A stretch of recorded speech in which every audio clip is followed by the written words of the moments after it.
Hello.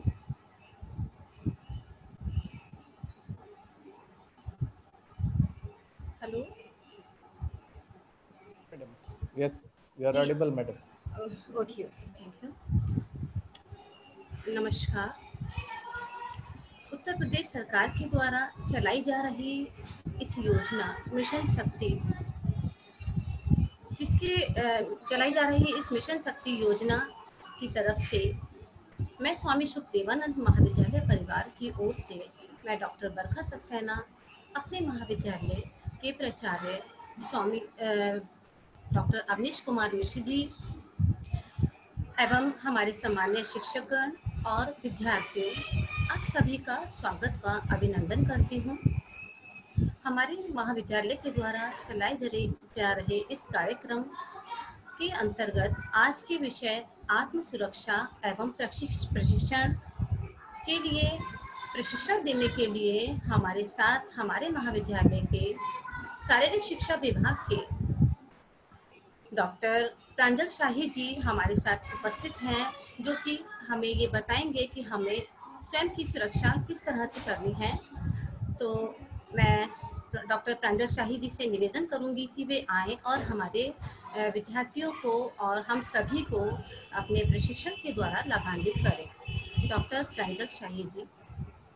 Thank you, madam. Uh, Good evening, everyone. I think 20 participants, 21 participants हैं अभी. Sir, Charak sir अभी कितना सो ठीक है? Okay, आज हमारा तीसरा दिन है प्रशिक्षण का और शायद जो भी बच्चे जुड़े हुए हैं वो मुझे लग रहा है कि 3 दिनों से निरंतर हमारे साथ हैं और बहुत ओबीडियंटली सारी चीज़ों का वो पालन कर रहे हैं, जितने उनको निर्देश दिए जा रहे हैं सब कुछ। तो मैं अपने जो ये ट्रेनिंग सेशन है, इवनिंग ट्रेनिंग सेशन का, मैं शुरुआत बस एक छोटे से कहानी से बस करना चाहूँगा। वो ये है कि बच्चा, आप लोग को लग रहा होगा कि डेली सुबह हमें 1 घंटे, शाम को 1.5 घंटे हो जाते हैं और हम चीज़ें सीख रहे हैं। नो डाउट थोड़ा सा आपको थकान हो रही होगी, बट इस नवरात्रि में मैं ये नाम जरूर लेना चाहूँगा कि आपको समाज के असुरों से लड़ना है, और उन असुरों से लड़ने के लिए तो आपको थोड़ा बहुत तो इस तरीके की मेहनत करनी पड़ेगी। जब इतने बड़े राजा पृथ्वीराज चौहान ने जब ये प्रशिक्षण लेते लेते अपने गुरु इनसे चाणक्य जी से बोला कि मुझे बस अब हो गया, मैं नहीं कर पाऊंगा कुछ, आपने मुझसे घर छोड़वा दिया, मेरा परिवार छोड़वा दिया, आपने जंगलों में लेके आए, मेरे आंख पे पट्टियां बांध देते हैं आप, और कहते हैं कि किसी आवाज पे आप निशाना लगाइए, चूकने के बाद आपकी जो आपका पनिशमेंट होता है वो भी बहुत अजीबोगरीब होता है, और बस अब मैं नहीं बन पाऊंगा, मुझे नहीं बनना है कुछ भी।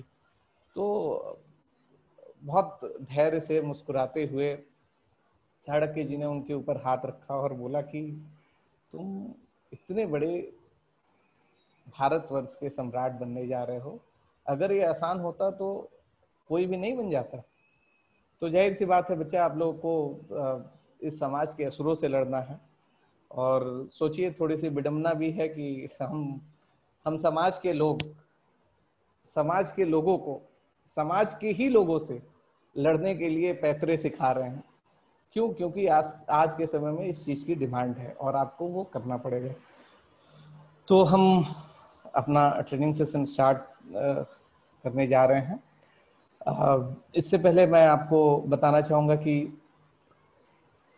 कल के सेशन में चारक सर ने आपको बहुत बेसिक और अच्छी चीज़ें बताई थी, जिसमें डॉक्टर अजीत सिंह चारक सर ने इस्तेमाल किया था। सबसे पहला जो वर्ड उन्होंने बोला कि vulnerable point in the sense sensitive point of body, वो मेल की भी और फीमेल की भी।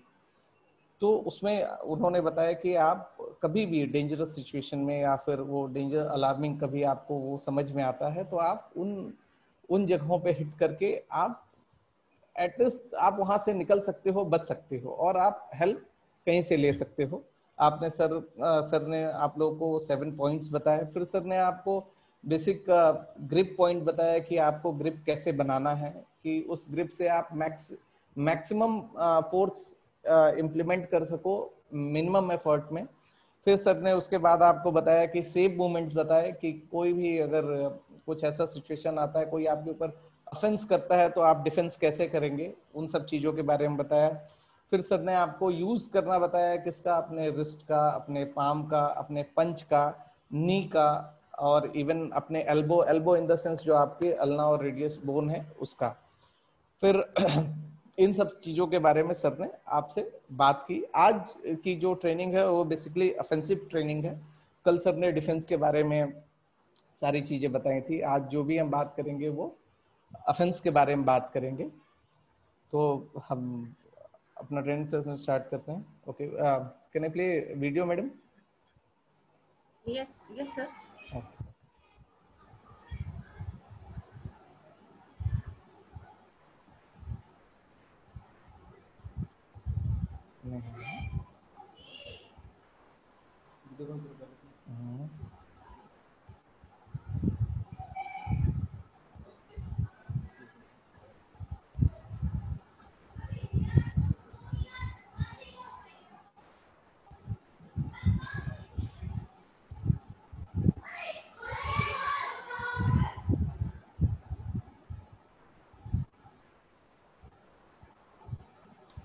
बेसिकली इस जो आज का ट्रेनिंग सेशन है इसमें आपको मैंने बताया पहले से ही कि ये ऑफेंसिव स्किल्स है। और फिर आप कभी भी देखे होंगे कि हमें सपोज हम एग्जाम देने ही जाते हैं तो हमारे पास हमारे हथियार रहने चाहिए। हथियार इन द सेंस हमारे पेन, हमारा स्केल, हमारा पेंसिल, रबड़, what ever things will be use in your exam. तो वैसे ही इस ऑफेंसिव टेक्निक्स में सबसे बड़ा जो हमारा हथियार है वो है जो हमारे पास स्किल्स हैं, लाइक हम पंच कैसे चलाते हैं या किक कैसे करते हैं। साथ ही साथ इन सब चीजों के लिए जो सबसे बड़ा इंस्ट्रूमेंट या टूल्स है वो है हमारा कोऑर्डिनेशन एंड बैलेंस। अगर आपके पास कोऑर्डिनेशन है और बैलेंस है तो बीइंग अ स्पोर्ट्समैन आपसे ये मैं प्रॉमिस कर सकता हूँ कि आप कोई भी स्किल को एग्जीक्यूट कर सकते हो। तो इसमें देखिए एक ग्रुप सेशन है ये, जिसमें सिंक्रोनाइज किया गया है ऑन वॉइस। बहुत रिदमिक वे में ये बच्चे इंस्ट्रक्टर उनको कमांड कर रहा है और वो हूबहू पंचेस कर रहे हैं। तो आपको भी अगर ये पॉसिबल है, कल मैंने देखा कुछ बच्चियां वीडियो में जब सर बता रहे थे, चारक सर बता रहे थे, तो बच्चियां वैसे ही ग्रिप बना रही थी, पंच कर रही थी, सारी चीजें। तो आप ये सारी चीजें कर सकते हो। Okay, now start.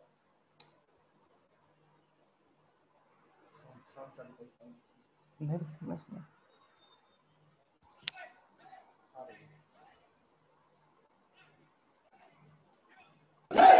Three, four, five, six, one, two, three, four, five, six, one, two, three, four, five, six, one,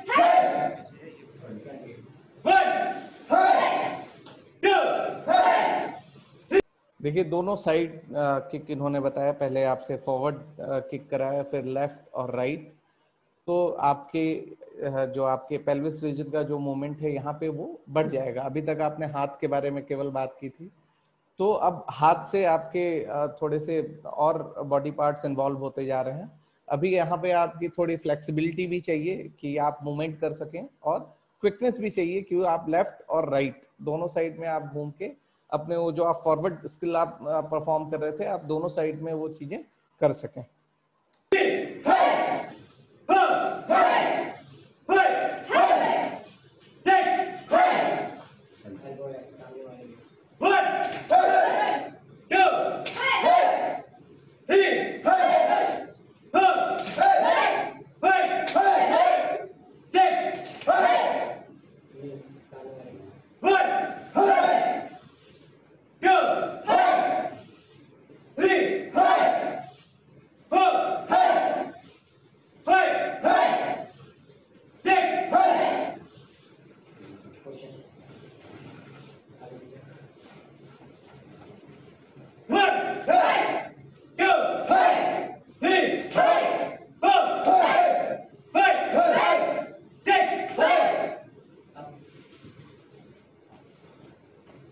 ये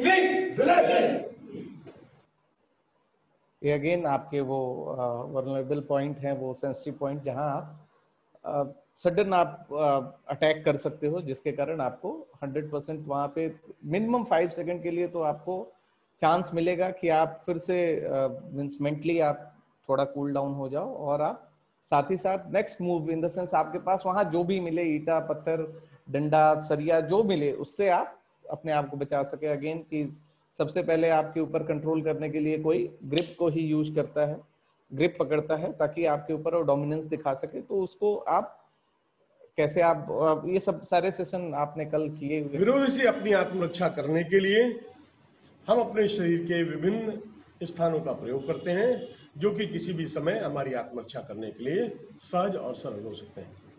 सबसे पहले हम अपने बॉडी के पहले टूल का प्रयोग करते हैं, और वो है हमारा हाथ।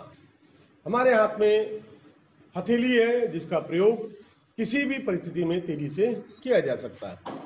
सबसे पहले हम इसको देखते हैं कि हमारे हथेली में कौन सा ऐसा जगह है जहां से हमें विरोधी के ऊपर प्रहार करने को मिलेगा। सबसे पहली जो चीज है वो है हथेली का मध्य बिंदु। ये हथेली का जो मध्य बिंदु है, ये कहलाता है mid point of the palm, जिसको कि हार्ट ऑफ द पाम नाम से जाना जाता है। जब हम इसको मारेंगे तो हम अपने हथेली को सबसे पहले तैयारी की कंडीशन में लाना चाहिए। सबसे पहले हाथों को इस तरह से मसाज कर लेना चाहिए, थोड़ा सा स्ट्रेच करना चलना चाहिए, जिससे कि मसाज के द्वारा हम इसकी फ्लेक्सिबिलिटी को बढ़ा सके और थोड़ा सा। इसमें जो इंस्ट्रक्टर हैं वो ये बता रहे हैं आप लोग को कि बॉडी को वार्म अप बहुत जरूरी है, इसलिए क्योंकि आप फिजिकली और mentally whatever you have task you will be prepare for that.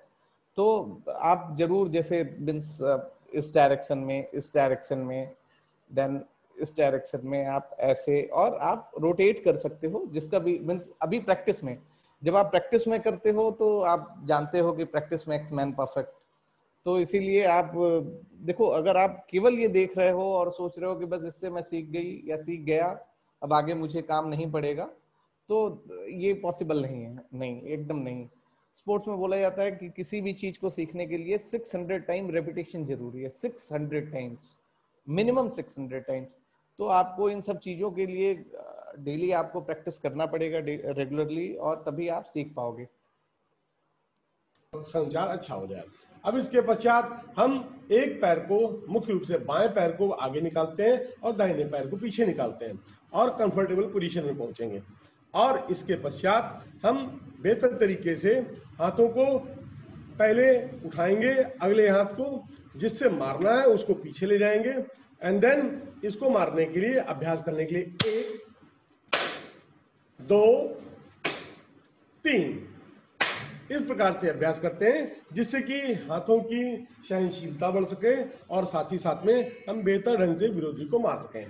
ये सब डमी प्रैक्टिस है बेटा, और आप घर पे इजीली कर सकते हो, क्योंकि बेसिकली आप किसी को स्लैप करने के लिए तो सामने खड़ा रखोगे नहीं। तो आप ये मान लेते हो कि आपसे करीब 1.5 फीट की दूरी पे कोई है और आपको स्लैप करना है, आपको यहाँ पीछे से लाके स्लैप करना है। तो आप जितना शोल्डर पीछे लाते हो उतना फोर्स आप अधिक जनरेट कर सकते हो। तो आपको इस पे स्लैप करना है। तो आपको ये जितनी चीजें बताई जा रही हैं, ये आपको मिनिमम जो आपके पास जो भी इक्विपमेंट है उस पे आप मैक्सिमम बेनिफिट आप गेन कर सकते हो। अब मारने के लिए मुख्य रूप से हम सबसे पहले पैर को पीछे ले जाएंगे, रेडी की पोजीशन में कब करेंगे, देन उसके बाद में पूरी बॉडी को घुमाते हुए तेजी से सामने की ओर अपेक्षित जगह पर प्रहार करना है। 1 2 3। अभी इसके बाद ऐसे अनेकों तरीके हैं जिससे कि हम विरोधी को मार सकते हैं। जैसे कि हमने फिर से रेडी पोस्चर पे आए, बाएं पैर को आगे ले गए, दाहिना पैर को पीछे ले गए, देन हाथों को ऊपर रखा गया और दोनों हाथों से हम प्रहार कर सकते हैं। 1 2 3 4।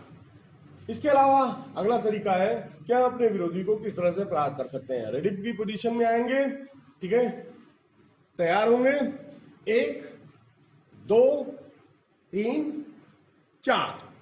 इसके अलावा प्रचलित तरीकों में इसका भी प्रयोग किया जा सकता है। रेडी की पोजीशन में आएंगे, हाथों को मेकअप करेंगे और सामने की ओर प्रहार करते हुए मारेंगे। 1 2 3 4 5। ये दो रूप से मुख्य प्रहार है।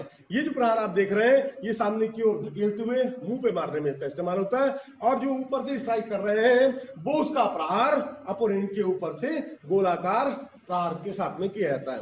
पहला प्रहार धक्के के साथ में और दूसरा प्रहार गोलाकार चक्राकार प्रहार के रूप में जाना जाता है। रेडी? दाहिने हाथ को तैयार करेंगे और बाएं हाथ को बाधा के लिए सामने रखेंगे। आगे वाला हाथ स्ट्राइकिंग करने के लिए। आप इसमें जो उन्होंने पैड लिया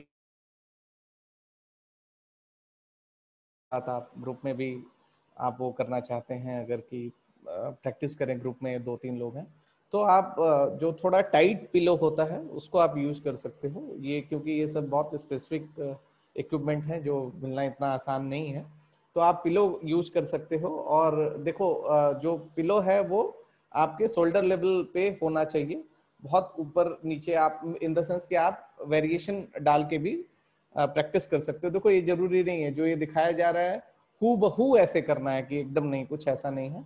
आप इसमें वेरिएशन ला सकते हो, ऊपर कर सकते हो, नीचे कर सकते हो, क्योंकि आपको नहीं पता है कि जो भी वो सामने वाला है उसकी हाइट क्या है, या फिर उसको आप कितने दूरी पे रहोगे। तो आप एक स्टेप पीछे से आ सकते हो, आगे आ सकते हो, लेफ्ट जा सकते हो, राइट जा सकते हो। तो इन सब चीजों को आपको खुद से, और आप बेसिकली आप क्लास स्कूल के बच्चे नहीं हो, आप सब कॉलेज वाले हो, तो आप खुद अपना आप माइंड इम्प्लीमेंट करके आप चीजों को थोड़ा सा वेरिएशन ला सकते हैं।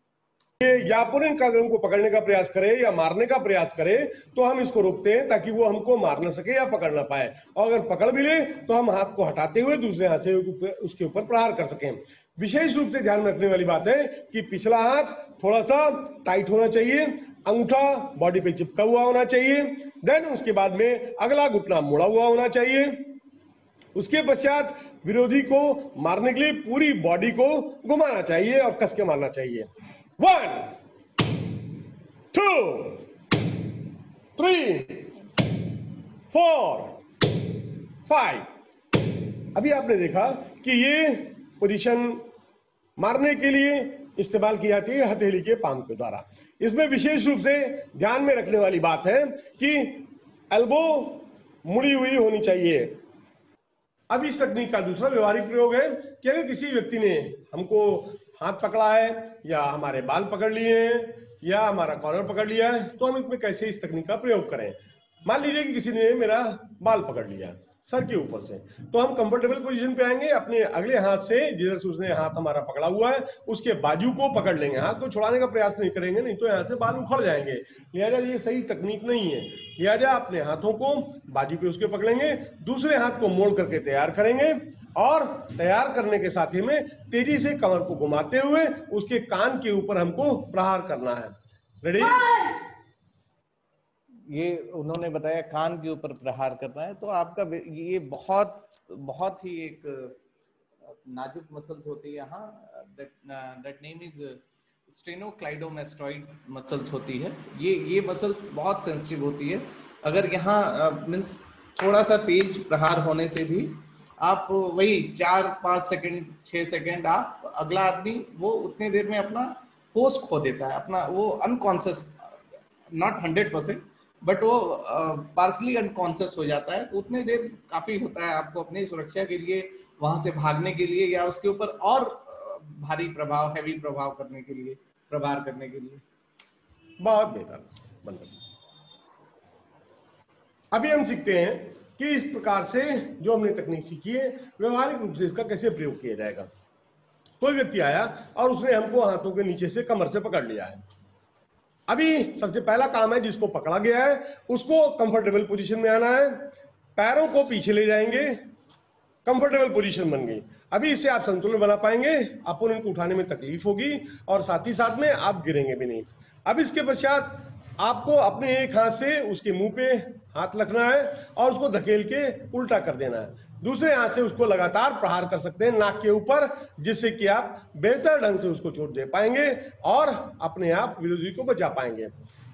दूसरा इसका तरीका है कि हम फिर से किसी ने अगर हमको पकड़ लिया है तो हम तत्काल उसके बाल को पकड़ेंगे, पीछे खींचेंगे, देन ये आपको सरल पोजीशन होगी और आप इसको कस के मार सकते हैं। इस तरह से आप विरोधी को चोट पहुंचा के अपने आप को बचा सकते हैं और इससे विरोधी तिलमिला जाएगा। ये दो तरीके हैं। इसके अलावा तीसरा तरीका है कि फिर से अगर किसी व्यक्ति ने आपको पकड़ लिया है तो हम तेजी से हाथों और पैरों को कंडीशन करते हुए दोनों हाथों को उसके चिन के नीचे लगाएंगे, दोनों हाथों से उसको धकेलेंगे और धक्का देते रहेंगे, धक्का देते रहेंगे, धक्का देते रहेंगे। इससे विरोधी अपना संतुलन खो देगा और आपको बचने में आसानी होगी। मौका इस बीच में आपको अगर मिले तो आप लोग मेरी कथा सुनते रहें।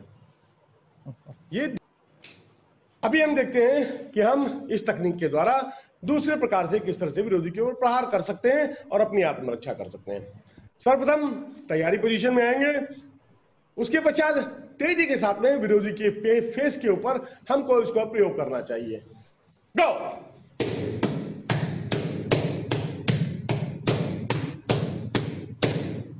अभी आपने देखा कि हम किसी एक पैड के ऊपर इसका अगर बार बार अभ्यास करें तो हमारी सहनशीलता, हमारी क्षमता, हमारी कैपेसिटी बढ़ सकती है और विरोधी को हम आराम से, आसानी से प्रहार करके अपने आप को बचाने का प्रयास कर सकते हैं।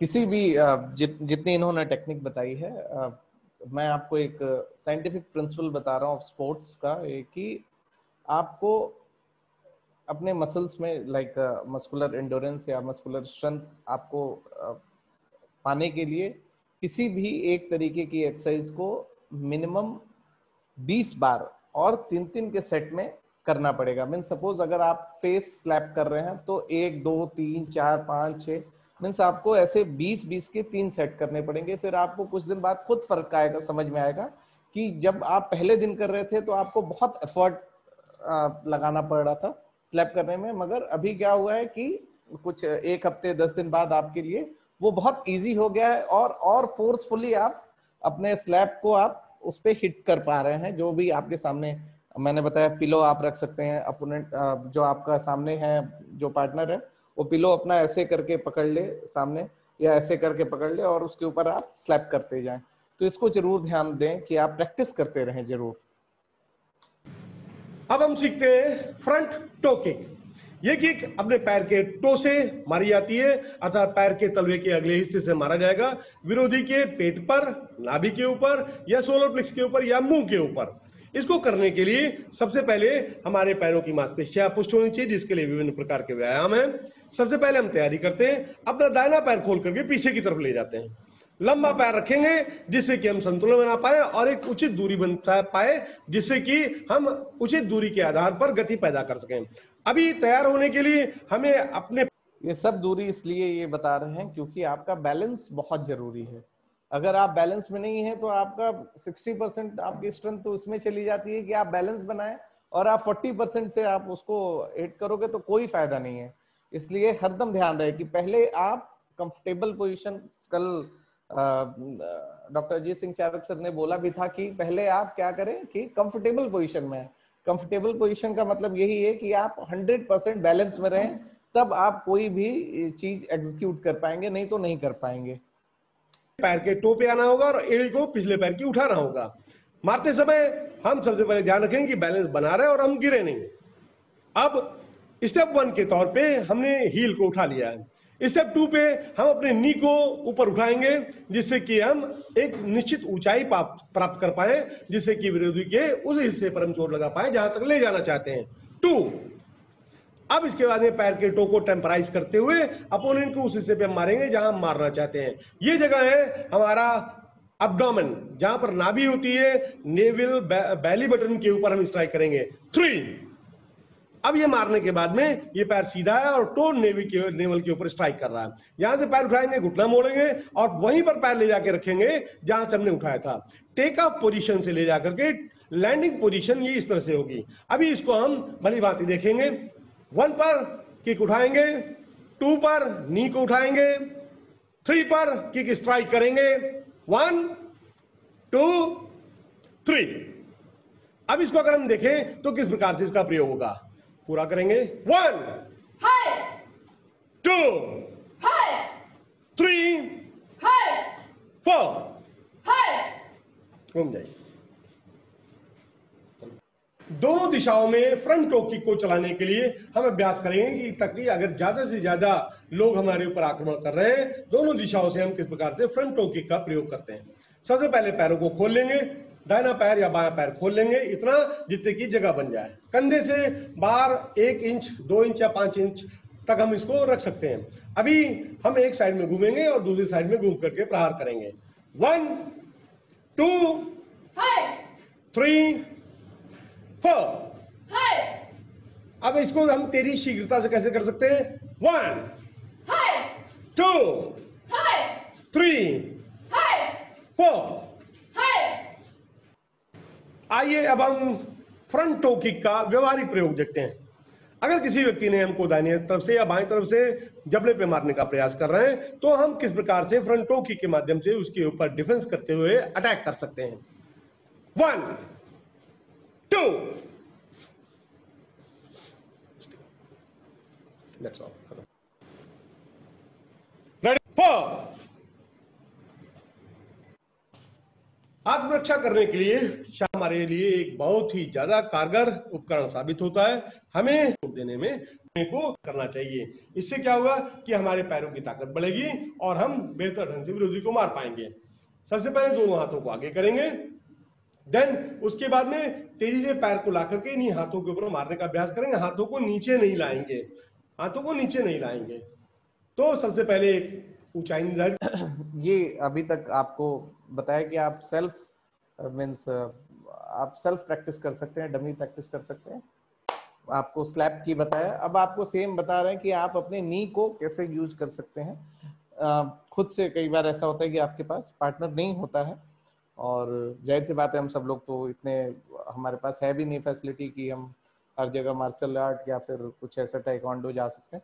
तो इसके लिए आप इन चीज़ों को आप यूज़ करके आप घर पे ही प्रैक्टिस कर सकते हैं।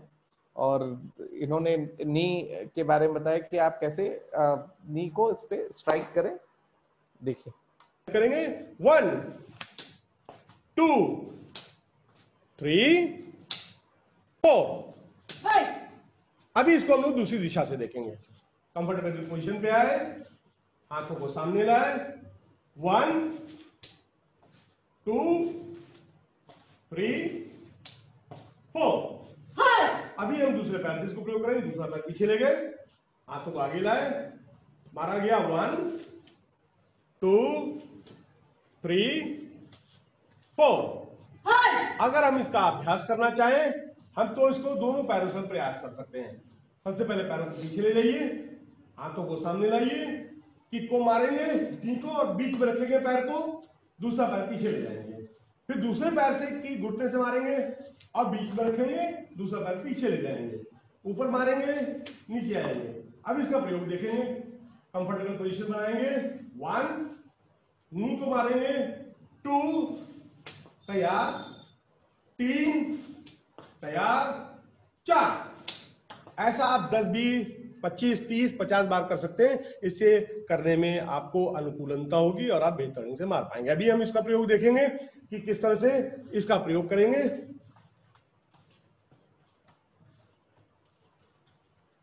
किसी व्यक्ति ने मेरा बाल पकड़ लिया है तो हमें क्या करना है, उसके कंधों पे हाथ रखेंगे, कंफर्टेबल पोजीशन पे आएंगे और नी से उसके सोलर प्लेट के ऊपर, पेट के ऊपर या ग्रोइन के ऊपर हम मार सकते हैं। 1 नी, 2 ग्रोइन के ऊपर, 3 हम तेजी से पैर को बार बार मार सकते हैं। 2 1 और जल्दी, कितनी भी बार हम इसको मार सकते हैं लेकिन इसको पकड़ कर रखेंगे वो छूट ना पाए। अगर हम इसको अपोनेंट को और ज्यादा छोड़ देना चाहते हैं तो उसके दोनों हाथों से बाल को ऊपर, खोपड़ी को पकड़ेंगे, खोपड़ी को पकड़ेंगे और उसके बाद में उसको नीचे खींच करके अपने घुटने से उसके मुंह के ऊपर मारेंगे। 1 हाथों को खींचना है, मुंह को नीचे लाना है, घुटने को ऊपर उठाना है। 1 2 3 अप। यही पकड़े नहीं रहना है। आत्मरक्षा करने के लिए बॉडी के जो टूल्स हैं उसका हमको प्रयोग सहजता के साथ में करना चाहिए। लिहाजा अब हम दूसरे बॉडी टूल के बारे में बात करते हैं। दूसरा बॉडी टूल जो है वो एल्बो है। एल्बो हाथों की रेडियस और अल्ना बोन के निचला हिस्सा है, जिसमें कि पहला हिस्सा, फिर नीचे से दूसरा हिस्सा, फिर नीचे से तीसरा हिस्सा, अर्थात 3 प्रकार हैं जिसमें कि इसको प्रयोग किया जाता है। इनका प्रयोग विरोधी के सेंसिटिव एरियाज में करने में किया जाता है। यहां पर क्लोज कॉम्बैट में इसका प्रयोग होता है और ये बहुत तेजी से कम ताकत से ही अपन इनको ज्यादा से ज्यादा चोट देने में सक्षम होता है। इसका प्रयोग किस प्रकार से किया जाए? चक्राकार रूप से या धक्के से इसका प्रयोग किया जाता है। तो हम लोग सबसे पहले देखते हैं कि किस प्रकार से इसको प्रयोग करेंगे। कंफर्टेबल पोजीशन पे आएंगे, पैरों को आगे पीछे करेंगे, घुटने को मोड़ लेंगे जिससे कि हम मूवमेंट करने में सरल और सहज हो पाए। इसके पश्चात अपना सबसे पहले प्रकार देखेंगे कि हम कितने प्रकार से नी को एल्बो को चला पाते हैं। सबसे पहले रेडी पोजीशन पे आएंगे, दोनों हाथों को अपने बॉडी के सामने रखेंगे। बॉडी को करने के लिए आपको एक हाथ पीछे ले जाना पड़ेगा और ये अब इसके बाद में जो पिछला हाथ है उसकी एल्बो को नीचे से ऊपर की ओर चलाते हैं। 1, फिर वापस जाएंगे, 2, फिर जाएंगे 3। अगर इसका अभ्यास करें तो हाथों को ले हथेली पे मारना है, ये टारगेट एरिया है। 1, फिर से तैयार करेंगे 2, और गति के साथ में, शक्ति के साथ में, फुर्ती के साथ में इसका प्रयोग करके ताकत को ट्रांसफर करेंगे 3। अभी इसका दूसरा प्रकार है, तैयार होंगे 1। अभी ये हम 45 डिग्री कोण के तरफ ले जाएंगे ऊपर की ओर। यहां से ये 1 2 3। अगर इसका व्यवहारिक प्रयोग करने के लिए प्रैक्टिस करना है तो दोनों तरह से प्रैक्टिस कर सकते हैं। 1 2 3 4। प्रैक्टिस को अभ्यास करने के लिए अपने हाथों का इस्तेमाल करेंगे। 1 2 3 4। तीसरी तरह से इसको 90 डिग्री के ट्रायंगल पे जबड़ों पे मारने के लिए इस्तेमाल करते हैं। 1 2 3 4। पीछे मारने के लिए हम इसका प्रयोग करते हैं। 1 2 3। इस प्रकार से हम विभिन्न प्रकार का प्रयोग करते हैं जिससे कि हम विरोधी को चोट पहुंचा सकते हैं। अभ्यास करने के लिए हम इसका प्रयोग करते हैं कि किसी पैड के ऊपर हम इसका प्रैक्टिस कर सकते हैं। एक कोई ऐसा पैड हमको चाहिए जिसके ऊपर हम सरलता से अपनी ताकत का प्रयोग कर पाए। हम इसको देखते हैं। एक पैड सामने है, हमें एक हाथ से उसको पकड़ लेना है जिससे कि वो हिले ना और हम अभ्यास कर पाए। रेडियस और अल्ना बोन के मध्य का हिस्सा कोहनी के पास का, जो कि मुख्य रूप से इस जगह का क्षेत्र होता है, यहां से यहां तक के बीच को हमें इस्तेमाल करना है और पैड के मध्य बिंदु के ऊपर आघात के द्वारा इसको अभ्यास करना है। 1। अब इसको करने में ध्यान रखें, सिर्फ एल्बो ही नहीं मारना है बल्कि एल्बो बेंड होना चाहिए, कसा होना चाहिए और कंधे की सहायता से अपने अंदर की जो ताकत है उसको इसके ऊपर ट्रांसफर करना चाहिए। 2। आवाज निकालेंगे तो आपके चोट की गंभीरता बढ़ती है और विरोधी का मस्तिष्क थोड़ा सा विचलित हो जाता है कि एकदम से ये क्या हो गया। 3 4 5। ये एक तरीका है जिससे कि हम बार बार विभिन्न दिशाओं से अपोनेंट के आघात करने का अभ्यास कर सकते हैं और मौका लगने पर इसका प्रयोग कर सकते हैं। घूमिए। किसी व्यक्ति ने अगर हमारा बाल पकड़ लिया है तो हमको कंफर्टेबल पोजीशन पे आना है, दोनों हाथों की एल्बो को मोड़ के तैयार होना है और वो इंस्ट्रक्टर बार बार बाल के ऊपर अधिक फोकस दे रहे हैं, वो केवल इसलिए कि ये आपका सबसे सेंसिटिव पॉइंट होता है। अगर कोई आपको यहाँ बहुत कस के पकड़ लिया तो आप ये माना जाता है कि आप 50% उसके कंट्रोल में हैं, तो इसलिए बार बार इसके ऊपर ध्यान दे रहे हैं। साथ ही साथ फिर आपको उससे बचने के भी मूव ये बता रहे हैं। सबसे पहला काम क्या करना है कि हमें जो आगे का एल्बो आपको दिख रहा है उस एल्बो को अपोनेंट के हाथों की कलाई की दिशा पे मारते हुए हाथों को छोड़ा लेना है और दूसरी एल्बो जो पीछे की तरफ की है उससे उसके जबड़े के ऊपर हमें आघात करना है। अभी अगर हम इसको देखें मुख्य रूप से तो हम इसको इस प्रकार से सिद्ध करते हैं कि ये तकनीक किस प्रकार से कारगर साबित हो रही है। ये एल्बो इस जगह पर स्ट्राइक होगी और छुड़ाएगी 1, ये एल्बो यहां से आएगी और इस जबड़े के ऊपर स्ट्राइक करेगी 2। एक बार पूरा करेंगे, रेडी, 1 2 3 4। अभी इसका व्यवहारिक प्रयोग देखेंगे, रेडी, गो। इसको हम लोग दूसरी डायरेक्शन से देखेंगे। किसी व्यक्ति ने उधर से पकड़ा, बाल को पकड़ा गया है, 1, तैयारी की गया, दोनों हाथों को मोड़ लिया गया, 2 3 4।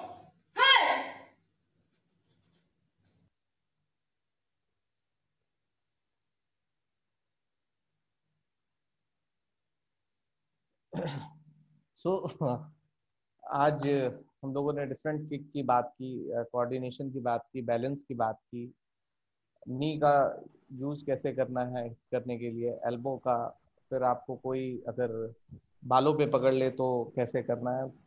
तो इन सारी चीज़ों की आपने प्रैक्टिस की। मैं अपना अपना ये प्रोग्राम खत्म, मतलब इन द सेंस मेरी स्पीच खत्म करने से पहले मैं एक छोटी सी चीज बताना या बोलना चाहता हूँ कि हम सभी लोग बहुत ढेर सारे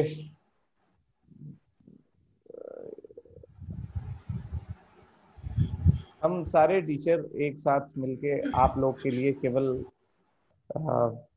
हम अभी इस सेशन के बाद हम सोचते हैं कि कल क्या है आपका, फिर आपके पास दिल्ली से स्पीकर आए, आपके पास भोपाल से स्पीकर आए, बरेली, बदायूं, और चाहे वो अजीत सर हो, सालिन सर हो, आदित्य सर हो, अनुराग सर हो, आलोक सर हो, बरखा मैडम हो, या मीना मैडम, कुमुद मैडम, सभी लोग, हम सभी लोग मिलके आपके लिए अच्छा से अच्छा प्रोग्राम करने के लिए कोशिश कर रहे हैं। तो आपकी ये सेल्फ रिस्पॉन्सिबिलिटी होती है, खुद का आपका ये दायित्व होता है कि आप इन चीजों को आप जितना प्रैक्टिस करेंगे, जितना आप सीखेंगे, हम लोग को लगेगा हमारा ये सारा मेहनत दुगना और तिगुना और चौगुना हमें वो वापस मिल रहा है। तो प्लीज आप इसको प्रैक्टिस करते रहिए। धन्यवाद। धन्यवाद मैडम। Thank you sir. मेरी आवाज़ आ रही है सभी को? जी जी मैडम। धन्यवाद सर। और बहुत सारी महत्वपूर्ण जानकारियां सर ने हमको दी हैं कि कई बार हम ऐसी परिस्थितियों में घिर जाते हैं कि अकेले पड़ जाते हैं, तो हमें बहुत सारी ये टेक्निक्स जो भी बताई गई हैं ये बहुत काम आने वाली हैं। लेकिन जैसा कि सर ने कहा कि प्रैक्टिस मेक्स मैन परफेक्ट, तो प्रैक्टिस तो करनी पड़ती है किसी भी चीज़ के लिए। अभी मैं देख रही थी एक वीडियो में, लड़की एक प्रैक्टिस कर रही थी, साथ में वीडियो के साथ उसको फॉलो कर रही थी। तो ये बहुत ही अच्छी बात है और इसको कंटिन्यू करती रहें आप लोग। लेकिन इसके लिए स्वस्थ रहना भी बहुत ज़रूरी है और फिट रहना, और साथ ही एक्टिव रहना, क्योंकि जब आप एक्टिव होंगे तभी ये टेक्निक्स आपको याद रहेंगी कि हमको किस वक्त पर और कौन सी टेक्निक, किस तरह से हमारे ओपोनेंट ने हमको अटैक किया है और हमें कौन सी टेक्निक का इस्तेमाल करना है। तो ये हमें तभी पता चल सकता है जब हम इन चीज़ों का अभ्यास करेंगे। बहुत बहुत धन्यवाद प्रांजल जी कि आपने इतनी महत्वपूर्ण जानकारियां हमारे विद्यार्थियों को दी। खास तौर से लड़कियों को तो ये सब की प्रैक्टिस करनी ही चाहिए। बच्चों, पहले का दौर जो था उसमें बहुत सारी कठिनाइयां होती थी कि हम लोगों को सिखाने वाले लोग नहीं मिल पाते थे, ये सब चीज़ें। लेकिन आज का जो दौर है ये अलग टाइम है जिसमें आप यूट्यूब के माध्यम से या और भी बहुत सारे प्लेटफॉर्म्स हैं जिसके माध्यम से आप प्रशिक्षण ले सकते हैं। यूट्यूब पर बहुत अच्छी वीडियोस होती हैं जिन्हें आप देखिए, डेली घर पर प्रैक्टिस कीजिए, लेकिन प्रैक्टिस कीजिए। और साथ में हेल्दी रहने के लिए आपको एक्सरसाइज जरूर करनी चाहिए और इसको अपनी एक आदत में डाल लें कि आपको प्रैक्टिस करनी है, आपको व्यायाम करना है और अपने आप को तैयार रखना है किसी भी परिस्थिति के लिए। आज महिलाएं कमजोर नहीं हैं और ना होना है। महिलाओं को किस तरह से खुद को सुरक्षित रखना चाहिए, जो कि आज का हमारा विषय भी है, और उस पर अपना वक्तव्य देने के लिए हमारे साथ हमारे महाविद्यालय की समाजशास्त्र विषय की विभागाध्यक्ष डॉक्टर पूनम जी हमारे साथ जुड़ी हुई हैं। तो मैं पूनम मैडम से निवेदन करूंगी कि वे आए और अपना वक्तव्य देकर हमारे विद्यार्थियों को लाभान्वित करें। डॉक्टर पूनम।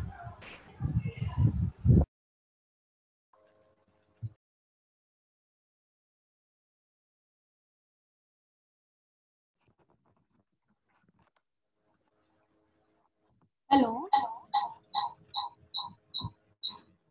बरखा जी, क्या आप मुझे सुन पा रही हैं? हेलो हेलो, यस मैम, आपकी आवाज आ रही है। थोड़ा सा टेक्निकल प्रॉब्लम हो रही है, तो कोई बात नहीं। सबसे पहले आप सभी को नवरात्रि की बहुत सारी शुभकामनाएं। आपको भी। मैं डॉक्टर पूनम, महिला प्रकोष्ठ की तरफ से इस कार्यक्रम में आप सभी का हार्दिक स्वागत करती हूँ। नवरात्र के शुभ अवसर पर बालिकाओं को सरकार के द्वारा सशक्त करने के लिए जो मिशन शक्ति कार्यक्रम चलाया जा रहा है, जिसके अंतर्गत बालिकाओं को आत्मरक्षा के लिए मार्शल आर्ट की ट्रेनिंग दी जा रही है, हमारे लिए यह सोचनीय विषय हो गया है कि जिस देश में महिलाओं को कोमलता, ममता, त्याग, समर्पण एवं स्नेह की मूर्ति माना जाता रहा है, जिस देश में स्त्रियां आंतरिक शक्ति के लिए जानी जाती रही हैं, उस देश में ऐसा क्या हो गया कि आज हमें मार्शल आर्ट की ट्रेनिंग की जरूरत पड़ गई। इसका मुख्य कारण है कि आज समाज में महिलाओं के साथ छेड़छाड़, बलात्कार जैसी घटनाएं हम देखते आ रहे हैं। जैसे अभी आपने हाथरस की घटना देखी, और भी जगहों पर घटनाएं होती जा रही हैं। आए दिन हमें ये देखने को मिलती है। वो भारत देश जहां वैदिक और उत्तर वैदिक काल में महिलाओं को गरिमा में स्थान प्राप्त था, जहां आज भी शक्ति की देवी के रूप में माँ दुर्गा को पूजा जाता है, जो महिषासुर मर्दिनी है। इसने महिषासुर का वध किया था। शक्ति प्राप्त करने के लिए आज भी हम 9 देवियों को पूजते हैं, उनसे शक्ति प्राप्त करते हैं। ऐसे भारत में आज महिलाओं की स्थिति शोचनीय होती जा रही है। मार्शल आर्ट जैसे कार्यक्रमों के द्वारा हम बालिकाओं को आत्मरक्षा तथा सुरक्षा के लिए जागरूक कर सकते हैं।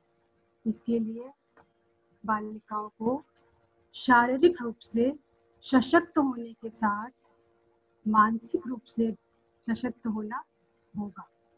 कहा भी जाता है कि मन के हारे हार है, तो महिलाओं को अपने साथ हो रहे दुर्व्यवहारों के लिए मन से बलपूर्वक लड़ना होगा, जिससे वे अपने आत्मसम्मान की रक्षा कर सकती है।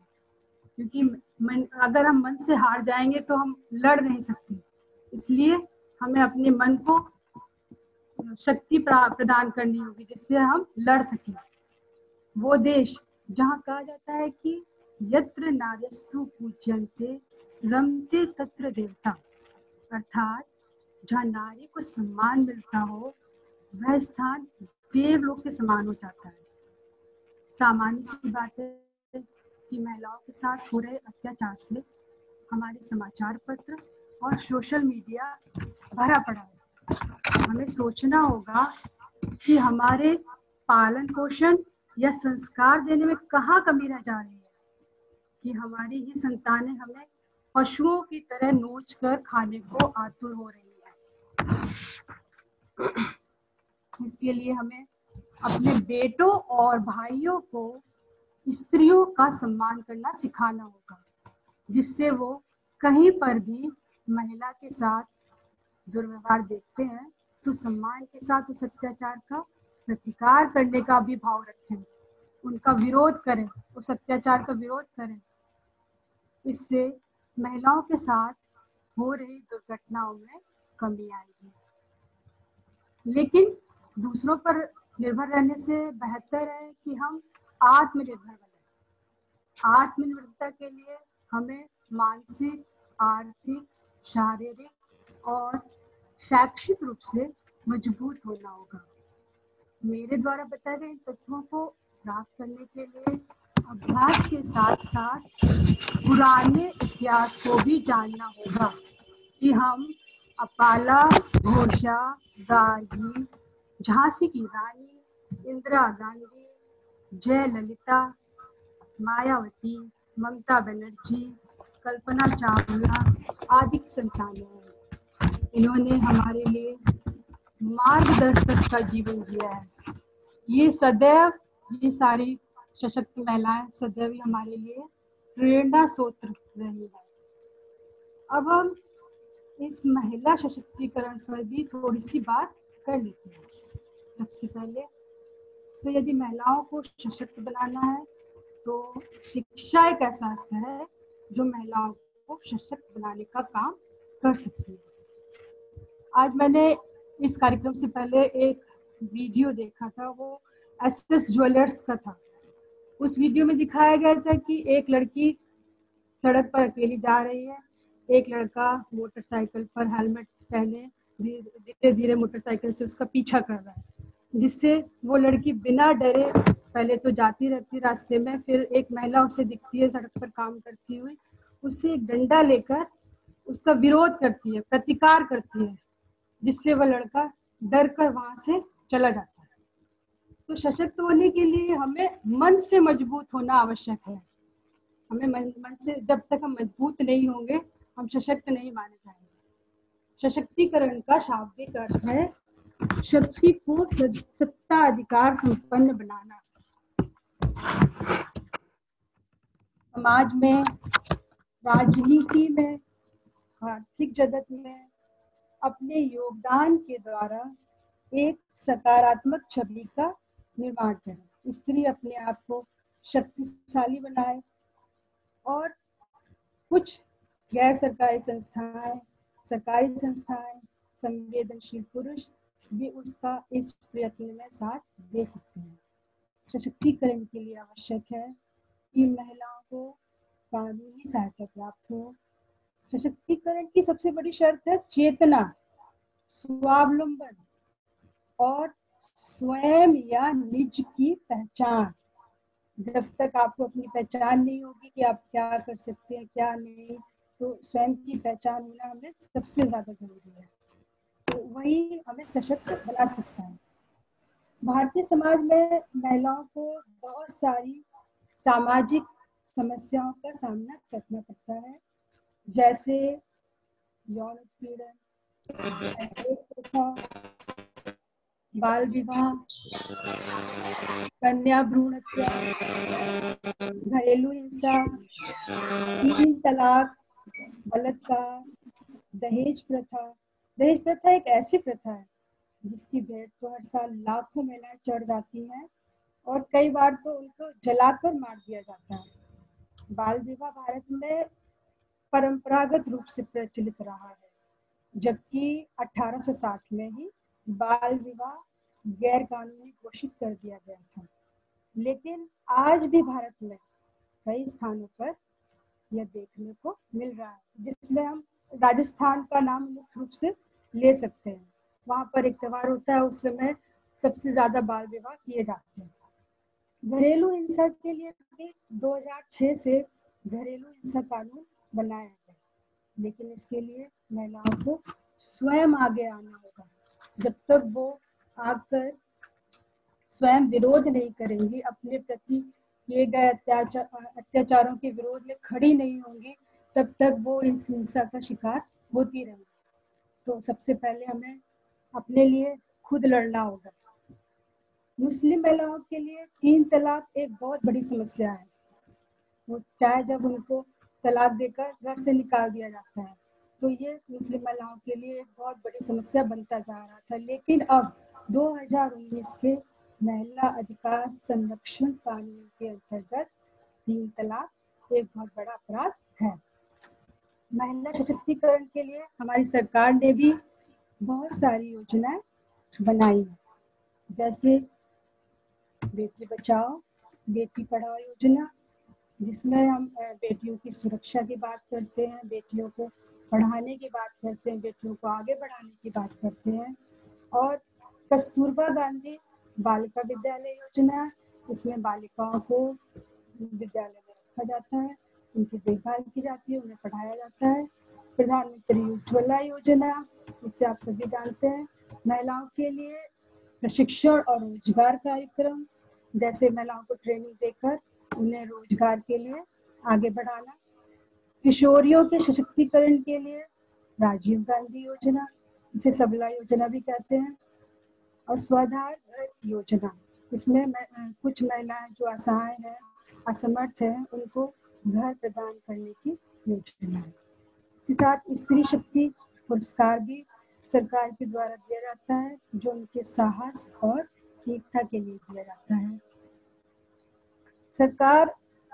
सरकार ने महिलाओं और बालिकाओं के लिए बहुत सारी योजना बनाई है, लेकिन जब तक महिलाएं उसका लाभ न उठाएं वो उनके लिए बेकार ही है। इसके लिए उन्हें सरकारी योजनाओं के लिए जागरूक होना होगा कि उनके लिए कौन सी योजनाएं चल रही हैं। उन्हें सरकारी कार्यालयों से पता चल जाए तो वो उनके लिए एक आसान काम है। जागरूक रहकर ही वो सरकारी योजनाओं का लाभ उठा पाएंगे। इसके साथ ही मैं अपनी वाणी को विराम देती हूँ। मैं डॉक्टर चारक जी की आभारी हूँ कि उन्होंने मुझे अपनी बात रखने का अवसर प्रदान किया। मैं अपने कॉलेज के सभी अध्यापकों और छात्राओं का आभार व्यक्त करती हूँ कि आप लोगों ने मुझे धैर्यपूर्वक सुना। धन्यवाद। जी बरखा जी। बहुत बहुत धन्यवाद मैम। मैम ने बहुत ही कम समय में बहुत सारी हमें जानकारियाँ दी जो कि हमारे लिए लाभप्रद है, और आशा है कि हमारे विद्यार्थीगण सभी लाभान्वित हुए होंगे कि मैडम ने बिल्कुल ठीक बात कही है कि हम लोगों को सबसे पहले तो मानसिक रूप से स्ट्रांग होना चाहिए। अगर हम मानसिक रूप से स्ट्रांग होंगे तो हम कोई भी कार्य करने के लिए हमेशा तैयार रहेंगे, और शैक्षिक रूप से यदि हम स्ट्रांग होते हैं तो हमें बहुत सारी जानकारियाँ मिल जाती हैं जो कानूनी होती हैं, और कानून ने बहुत सारे नियम ऐसे बनाए हैं जो अशिक्षित लोगों को पता नहीं है, जिनके कारण वो उसका फायदा नहीं उठा पाते हैं। और यदि हम शिक्षित होंगे, शिक्षा को ग्रहण करेंगे, तो हम जैसा कि महिला सशक्तिकरण का एक मुख्य हिस्सा है शिक्षा, तो उसके अंतर्गत यदि हम शिक्षित होते हैं तो हमें बहुत सारी जानकारियाँ हो जाती हैं जिसका हम लाभ खुद भी उठाते हैं और दूसरे लोगों को भी बता सकते हैं। बहुत सारी योजनाएं चलाई जा रही हैं सरकार के द्वारा, जिन क्या जानकारी का अभाव के कारण हम लोगों को पता ही नहीं चल पाता है कि कौन सी योजना चल रही है, कौन सी नहीं चल रही है। तो ये मैडम ने जो बात बताई है बिल्कुल सही बताई है कि कोई भी किसी भी परिस्थिति का सामना यदि महिलाओं को, खास तौर से महिलाओं को करना है तो उनको शैक्षिक रूप से, मानसिक रूप से और आर्थिक रूप से भी मजबूत होना पड़ेगा। अब आर्थिक रूप से मजबूत होने के लिए शिक्षा ही एक ऐसा माध्यम है जिसके द्वारा आप खुद को आर्थिक रूप से भी मजबूत कर सकते हैं। बहुत बहुत धन्यवाद पूनम मैम, आपने बहुत ही महत्वपूर्ण जानकारियाँ दी हैं हम सभी को। अब मैं कार्यक्रम की पिला को आगे बढ़ाते हुए अपने महाविद्यालय के शारीरिक शिक्षा विभाग के विभागाध्यक्ष डॉक्टर अजीत सिंह चारक जी से निवेदन करूंगी कि वे आए और हमारे कार्यक्रम में उपस्थित सभी सम्मान्य शिक्षक गणों और विद्यार्थियों का आभार व्यक्त करें, जिन्होंने हमें अपना कीमती वक्त देकर हमारा साथ दिया है। मैं डॉक्टर अजीत जी से निवेदन करूंगी कि वे आए। Doctor Ajit Singh Charak ji. Thank you ma'am. आज के सायंकाल के सत्र में मुख्य वक्ता के रूप में उपस्थित मैडम डॉक्टर पूनम जी, जो समसामयिक विषय हैं, सामाजिक समस्याओं से संबंधित, उन्होंने बच्चों के लिए प्रकाश डाला।